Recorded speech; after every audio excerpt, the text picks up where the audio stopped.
Well, sadly, too much mediocrity rules in our parliaments these days, but the recently released memoir of a 32-year veteran of the Australian Senate might be the antidote to this problem. Ron Boswell's political career began almost half a century ago when the then small businessman helped the Queensland Nationals under Sir Joh Bjelke-Petersen do what no one thought was possible: win seats in metropolitan Brisbane. Ron's effective organisational skills and building support amongst disenfranchised constituencies like fishers, banana growers, pharmacists and post office franchisees, and then deploying thousands of volunteers on polling booths during elections led to him winning and holding his Senate seat against all odds. As a Brisbane-based senator, Boswell broke the mould for the Nationals, who were seen as the country party, winning over city-based small businesses while at the same time staying true to the concerns of the bush. The book is called Not Pretty, but Pretty Effective, and Ron's story will make you laugh and cry and cheer for the underdog. Ron Boswell joins me now from Brisbane. Ron, it's great to have you on the program. How are you going, Lyle? It's nice to be with you. Doing really well, Ron. Ron, this book almost never happened. It almost never saw the light of day because 3 years ago you were severely ill in hospital and even had been given the last rites by your priest. Tell us what happened. Well, I went into hospital for a knee operation, which thousands of people have. They were just a knee replacement and everything went wrong. I asphyxiated or something and something went down the wrong way and all the kidneys cut out, everything cut out. So I died twice and had to be resuscitated by the doctor. So I was pretty close to it. And that's, I was lying in the hospital there for 4 months. And some friends of mine visited me and said, well, you know, you've got a lot more to give. Get out, go forward and get out. So I did, and the result of that was a book. I thought I'd write down my experiences in a book because I thought it would be beneficial for anyone that was interested in going into politics to see what you can achieve if you are fair dinkum and prepared to have a go, just not accept the flow of the party. You've got to get out there, find out the needs of the people and then respond to them. Yeah, and Ron, few parliamentarians did it as well as you, and this is why I was so keen to talk to you about this, because your background in small business uniquely prepared you for Parliament. You say in the book that age 40 is about the right time to go in. Why do you say that? Well, you've got a bit of experience. I think you need the world experience.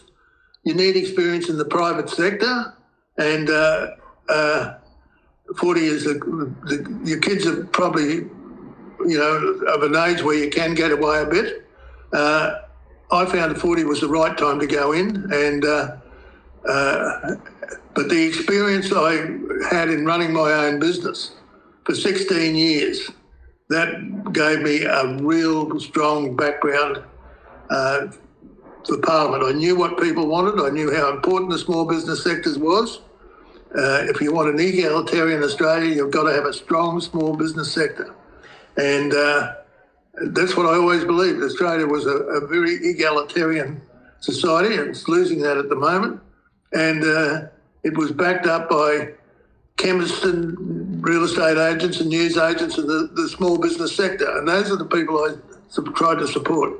Yeah, and you did it very well, Ron. I want to go over some of the history. You had such a long career that spanned such an important period of Australian political life, but you cut your teeth while you were still in business, in your spare time, if you can call spare time for a businessman something, but you helped organise the National Party in metropolitan Brisbane during the Bjelke-Petersen years. Why was that successful, and what was the appeal that Joh had to the people of Queensland at the time? Well, Joh had an appeal to certain types of people, small business people, the Bible section of the community, the Christian section. But what he did have, he was a leader, and he got out and led on issues, and people followed him. And that's what politics needs. Someone would get out with a flag and the drum and say, follow me. And that's what Joh did. And he had a big, huge supporter base.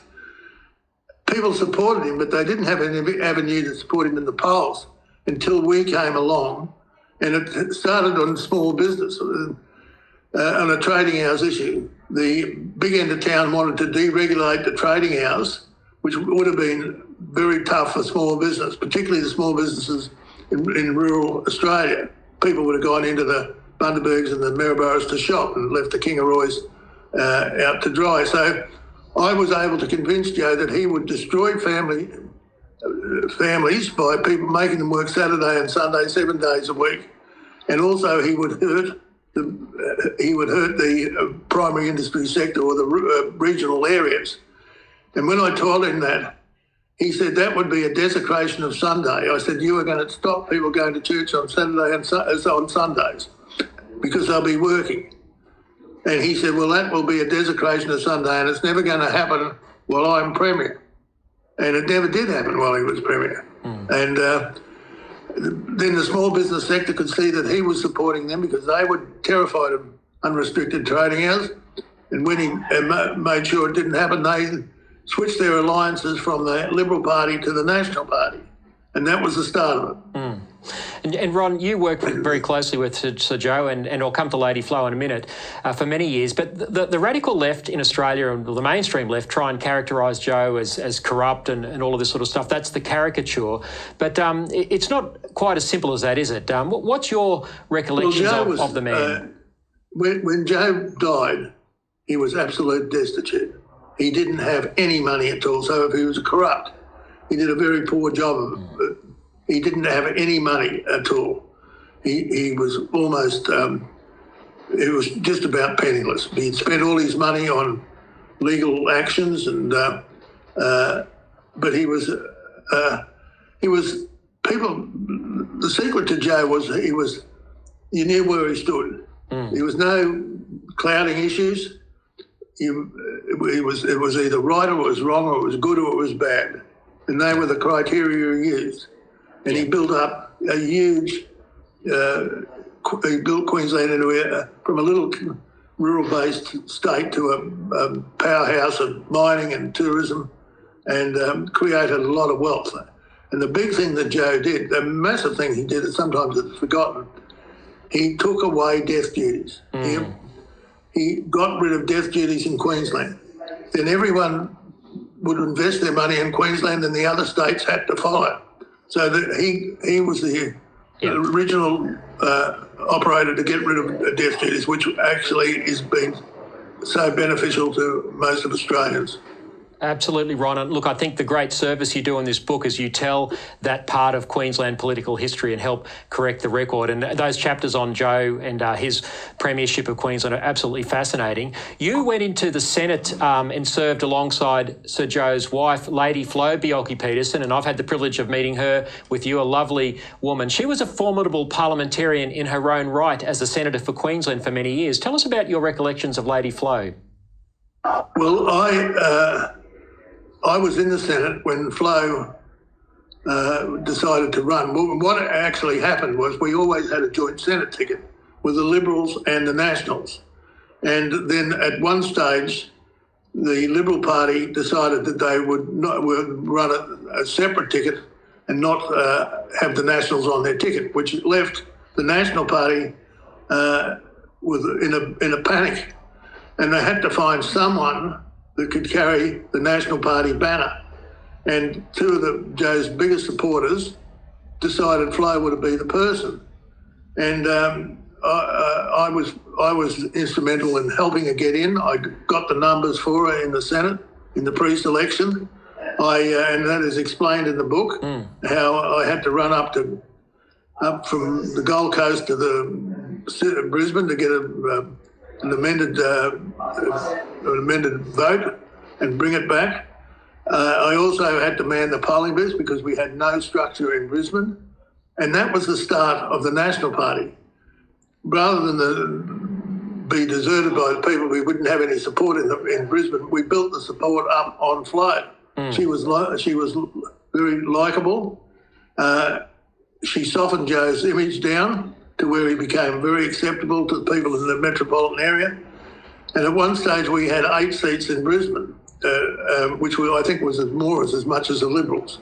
So we did make a big entry into Brisbane, and was made because I believe Flo, coming into the Senate, was such a wonderful politician and so popular that she made Joe's profile acceptable. Yeah. Ron, your book is a fascinating story of a now lost golden age when giants like John Howard, Peter Costello, John Anderson, Richard Alston, Warren Truss, just to name a few, delivered very competent public policy and good government in Australia, the likes of which we haven't seen for probably over a decade. Why do you think Australia has struggled to produce parliamentarians of their calibre since? Well, we did have politicians, and you mentioned them. They were giants.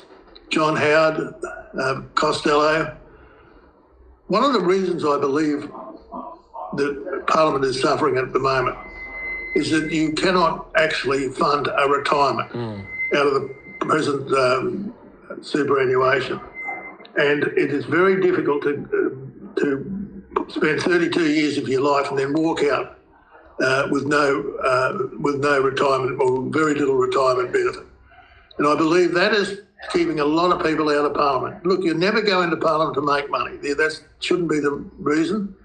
But you can't really walk away from Parliament with no retirement benefits and just let your family bat. And I think people are not going into Parliament for that reason. There's no way for them to, on retirement, to have a decent living.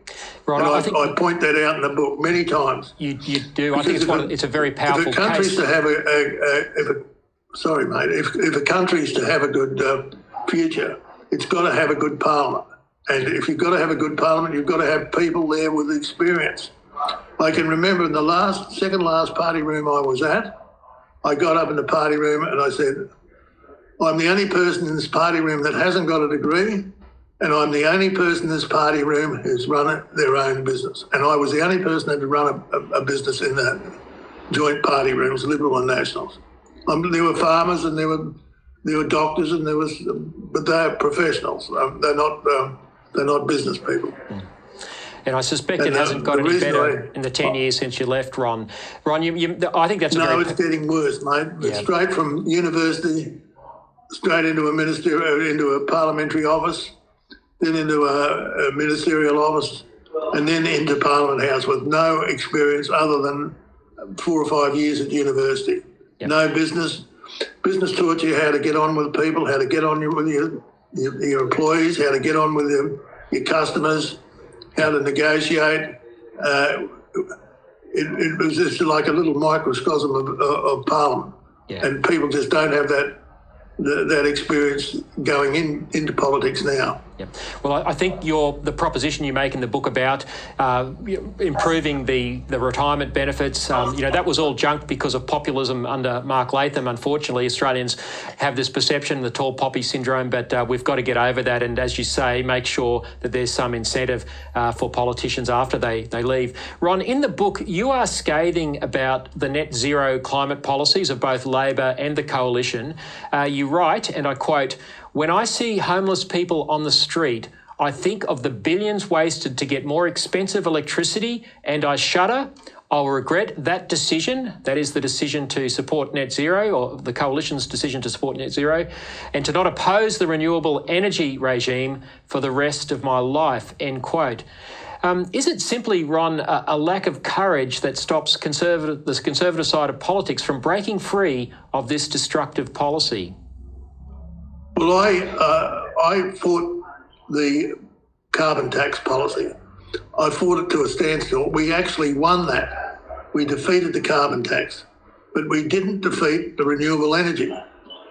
And that is where I never took a hard stand against it. I was against it, but I took a hard stand against the carbon tax, and I won it. We defeated it in the Parliament, and it never raised its head again till about a year ago, where they penalised the 250 biggest companies, which are going to end in an absolute disaster. But it's hard to break away. Yes, it is hard. You've got a lot of pressure on you down there. Don't, be a team player, take one for the team. you've got to be able to go above that. And I wasn't winning too many friends when I started to oppose the carbon tax. Everyone was saying, "Oh, look, it's got to happen. It's inevitable. Just roll along with it." But I didn't. I fought it. But I should have fought the renewable energy. I never believed the renewable energy would be as bad as it was. I thought the carbon tax would be worse.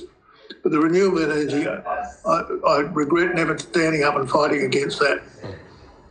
Well, Ron, unfortunately, our time is up, but I can't highly recommend this book. It's called Not Pretty, Not Pretty, but Pretty Effective, Ron Boswell. It's his memoirs of 32 years in the Australian Parliament, father of the Senate, and, of course, his life story leading up to that. Ron, really appreciate you writing the book. I think you've done a service to politics and to aspiring politicians, and really appreciate you giving up your time here today on 80H TV. I'm very glad to have done it, Lyle, and I'm very pleased to be able to come up before your program and talk to your people. I think it is a good read. I think people will not only enjoy it, but it's got the history of the political between the 83s and until now, the rise and fall of the National Party. It's got what you can achieve if you want to get out there, and it shows different situations which we took up and won. And that's what I want to show the people. You can go down to Canberra and you can make a difference. And the more we get people with experience down there, real life experience in the real world, the better parliament we will have. Absolutely. Thank you very much, Ron. Well, thank you, Ron. Well, Ron, you did go to Canberra. You did make a big difference, and I had the privilege of seeing that firsthand. I'd encourage everyone to go to connorcourt.com.au, where you can buy a copy of Ron's book, connorcourtpublishing.com.au. Thanks again, Ron.